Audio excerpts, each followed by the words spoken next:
It was one of those mornings that didn't feel like the others. The kind where you wake up with an unease you can't shake, even though everything seems normal. I'd spent the night tossing and turning, unable to sleep. There was something in the air, something wrong. It felt like a dark shadow had crept into my mind, something watching me from the corner of my room. I tried to ignore it, but it kept me awake until the first light of dawn, which never came. When I finally opened my eyes, the world outside was still shrouded in darkness.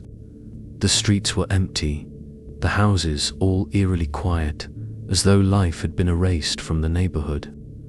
I couldn't shake the feeling that something was missing, something had shifted. A voice inside me whispered that today would be different, that something would happen.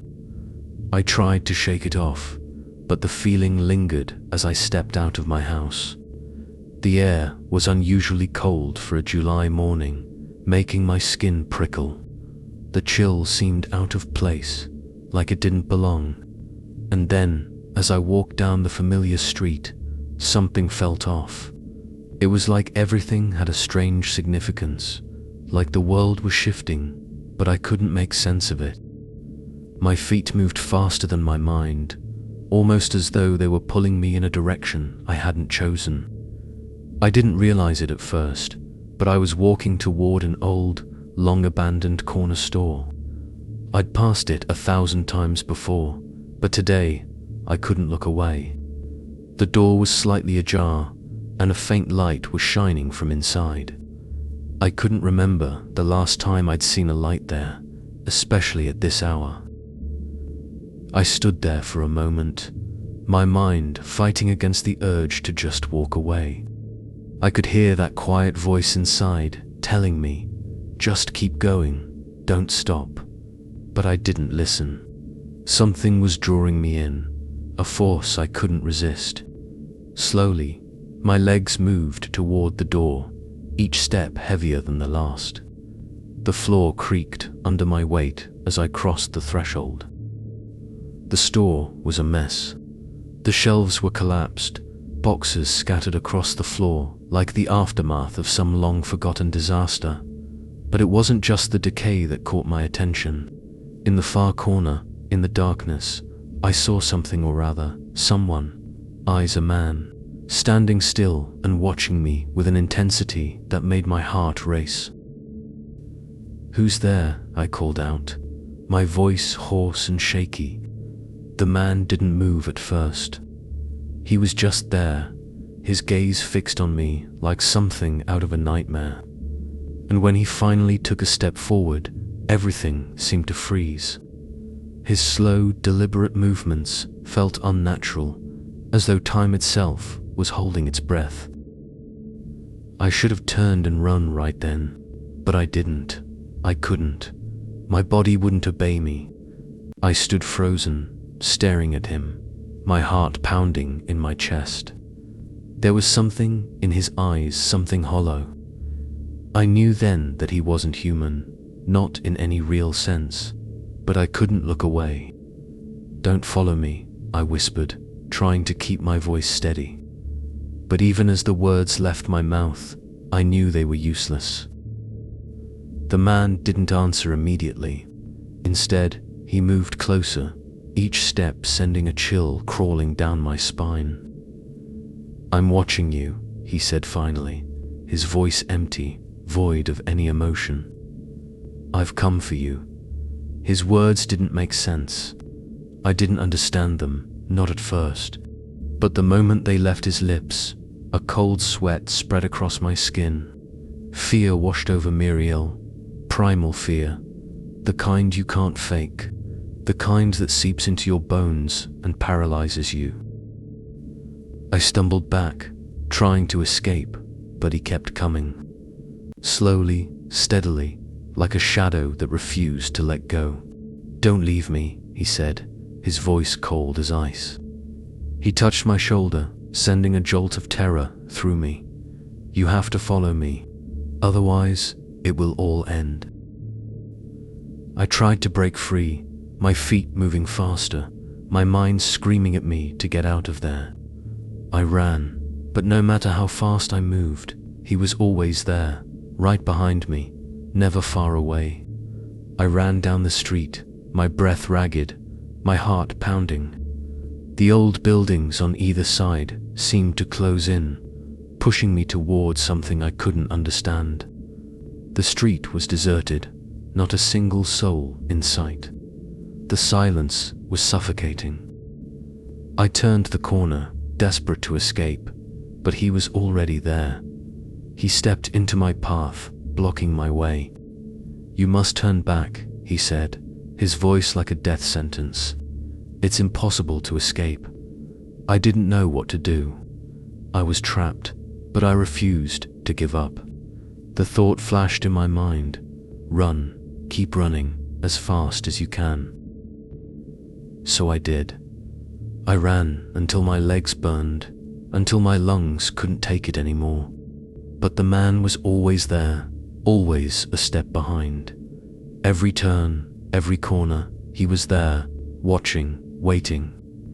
It was like the street itself had become a labyrinth, leading me right into his grasp. At the end of the street, I found myself in a large square. For a moment, I thought I was safe. But then, I saw him again, right beside me. "You have to follow me," he said, his voice unwavering. "The story won't end here." I tried to scream, but no sound came out. My throat was dry, my mind reeling. A week later, I read a headline that made my blood run cold. A body had been found in front of that same abandoned store. Who was that man? What had he wanted? I still don't know. But I know this. There's something dark, something wrong lurking behind him. And the fear in his eyes, the emptiness, will never leave me. It watches me now, from the shadows, as if waiting for me to follow.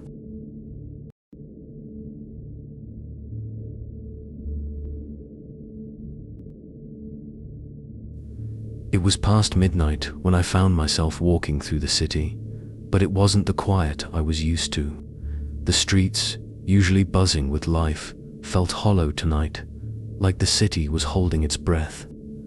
I'd walked this street 100 times, but tonight was different.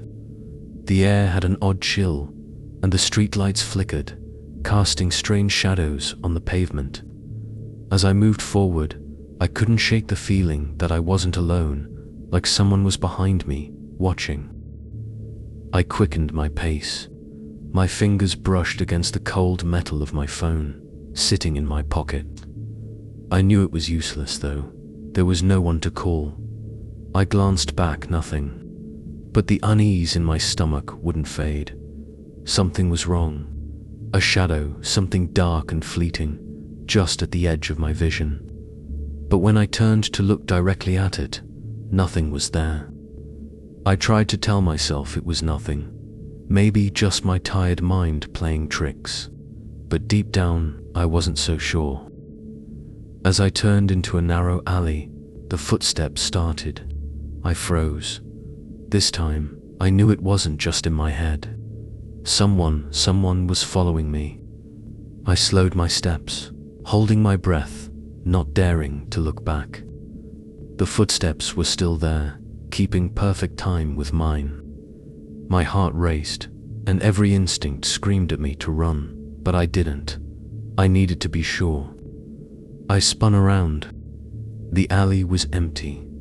No one, just the same dark, empty street. But I felt it, the air was thick with tension, and the cold had grown unbearable, seeping through my jacket like a blade. I started walking faster, but the street seemed endless. What should have been a 5-minute walk stretched into an eternity. My pulse hammered in my ears. Then, as I rounded a corner, I saw it. A shadow in front of me, blocking my path. My body froze, unable to move. I didn't even breathe. The figure stepped into the dim light of the street lamp. and I could make out just enough to know it wasn't anyone I recognized. He wore a tattered hoodie, his head tilted slightly. His face was hidden in the shadows, but his presence, it was suffocating. He stood there, unmoving, silent, watching. Every nerve in my body screamed at me to turn around, to run. But the alley behind me was just as dark, just as empty. The only way out was past him. I took a deep breath, my throat dry, and stepped forward. My legs felt like lead, but I forced them to move, hoping I could just get by him. The moment I passed him, he moved. His hand shot out, gripping my wrist like a vice. I gasped, my throat going dry. I tried to scream, but no sound came. His nails dug into my skin, sharp and cold. The pain was instant, but what terrified me more was his eyes cold, empty, like they didn't belong to a person. His lips parted, and he whispered, his voice soft but unnervingly clear. "You're not afraid of the dark, are you?" I struggled, tried to yank my wrist away, but he was too strong. His fingers were like iron, holding me in place.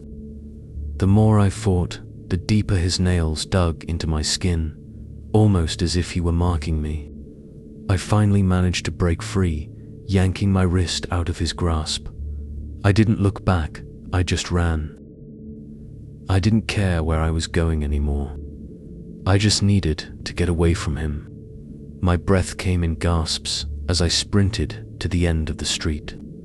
But as I did, I heard it, whispers, low and insistent, like they were coming from everywhere.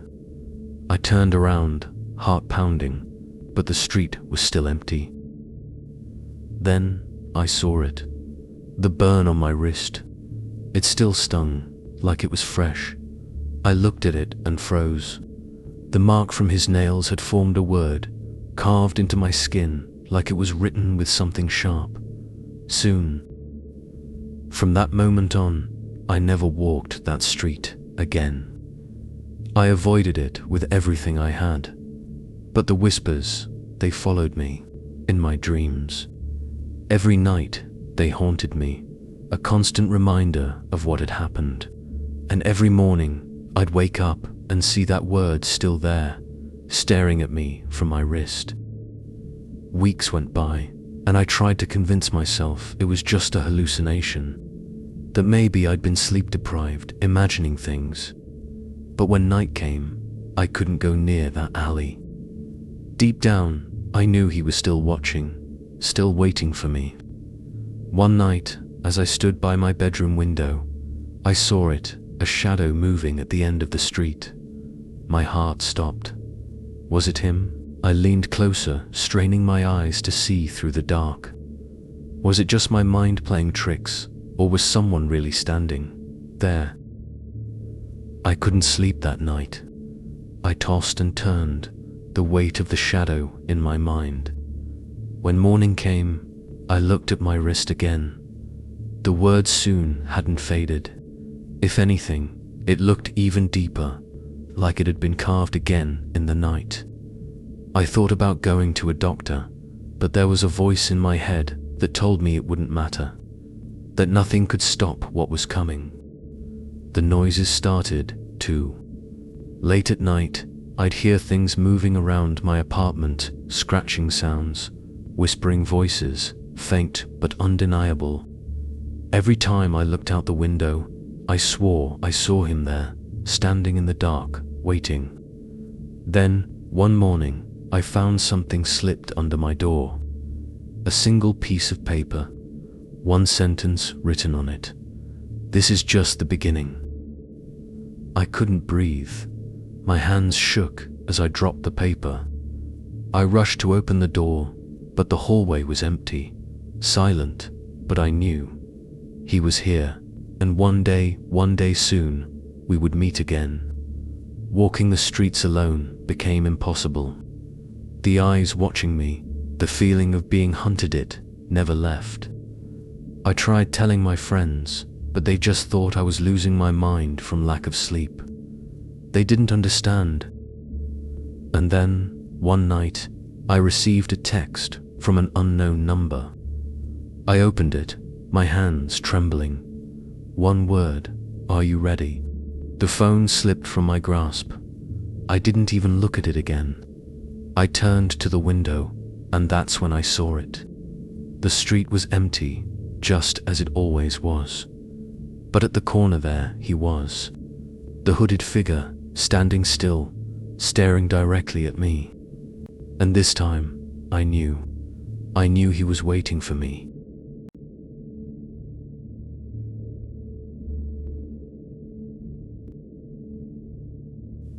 The night had swallowed the city in a heavy silence, and everything felt off.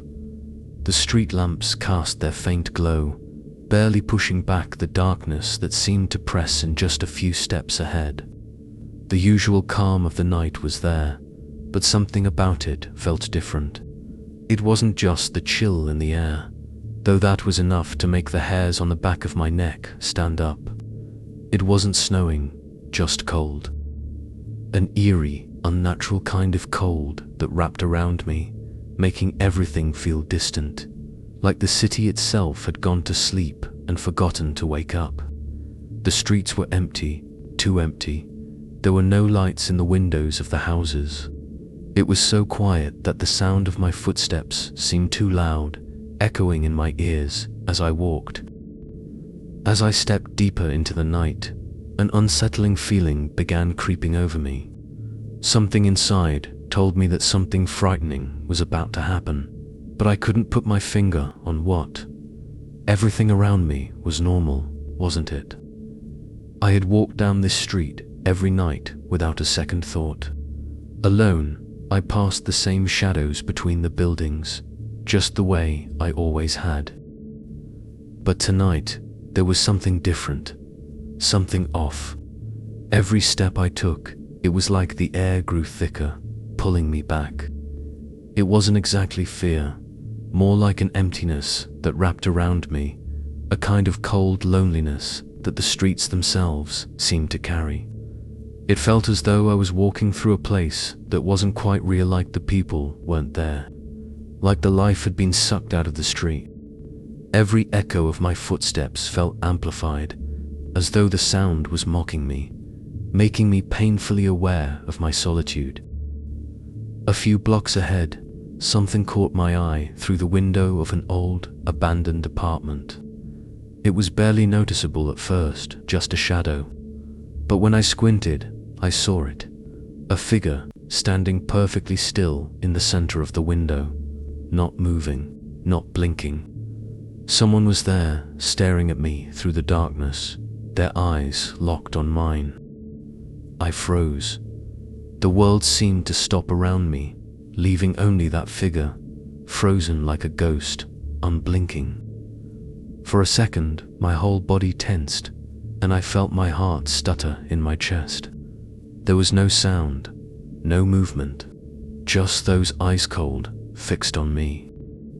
I blinked, trying to clear my mind, and when I looked again, the figure was gone, just like that, vanished. But something about it lingered, as if that window had been placed there to expose some hidden fear inside me. I quickly turned away, my stomach in knots, and tried to pick up my pace. But then I heard it. A footstep, close, too close. Slowly, it crept closer, the sound unmistakably each step a little louder, like someone was walking right behind me. I turned around slowly, my breath caught in my throat. But the street was empty. Still, only the sound of my own breathing in the silence. I stood there for a moment, my mind racing. The air felt heavier now, like the silence was closing in around me. Then, another sound. This time, it came from the road. A car, an old one I'd seen before, just like all the others. But tonight, it was moving slowly, almost painfully slow. A car driving this slowly always felt wrong. I couldn't shake the unease building in my chest. As it neared, I looked closer and froze. There was no one inside, not a single soul. But still, the car rolled forward, as if someone was there. I felt a shiver run down my spine, and then I heard it. A woman's voice, low and haunting, like a strange whisper.